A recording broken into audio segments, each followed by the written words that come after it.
బలగం తర్వాత వేణు అనౌన్స్మెంట్ ఎల్లమ్మ తీస్తున్నాడు అనగానే చాలామందికి చాలా ఎక్స్పెక్టేషన్స్ అయితే పెరిగాయి.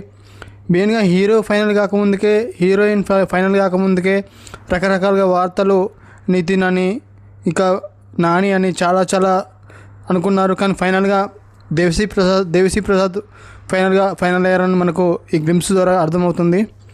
అయితే ఈ గ్లిమ్స్ చూస్తే నాకు చాలా ఎగ్జైట్గా అనిపించింది, చాలా ఇంట్రెస్ట్గా అనిపించింది. మెయిన్గా నాకు ఎల్లమ్మ అనే టైటిల్ కూడా చాలా ఇంట్రెస్టింగ్గా అనిపించింది. ముందు పసుపు, తర్వాత కుంకుమ, అదేవిధంగా కింద పాము. ఆ టైటిలే చాలా అట్రాక్టింగ్గాను, చాలా ఎగ్జైటింగ్గాను, చాలా ఇంట్రెస్టింగ్గాను, అంటే ఎక్స్పెక్టేషన్స్ పెరిగాయి. ఇక గ్లిమ్స్ చూస్తే చాలా మనకు అర్థమవుతుంది ఎల్లమ్మ అనే కాన్సెప్టు ఒక దేవతది. అదేవిధంగా రీజనల్ మన కల్చర్ ఎల్లమ్మని ఎలా కొలుస్తారో అలాగే చూపిస్తారు. మనకు కనెక్ట్ అయ్యే విధంగా మనకు రిలేటబుల్గా ఉంది గ్లిమ్స్ కూడా. ఆ గజ్జలు కానీ, ఎల్లమ్మని వేప చెట్టు వేపాకు కానీ, అమ్మవారి బొట్టుగా వేపాకు పెట్టడం, అంటే చాలా రిలేటబుల్గా, చాలా అంటే అందరికీ కూడా మనకు అర్థమయ్యే విధంగానే ఉంది గ్లిమ్స్ కూడా. ఇక మెయిన్గా చెప్పాలంటే బ్యాక్గ్రౌండ్ స్కోర్ చెప్పాలి. అసలు అల్టిమేట్ ఉంది బ్యాక్గ్రౌండ్ స్కోర్.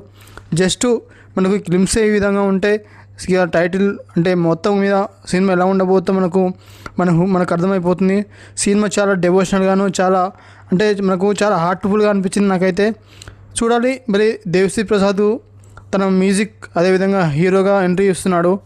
చాలా డెబ్యూట్ పాన్ ఇండియా లెవెల్లో చేస్తున్నారు ఈ సినిమాని.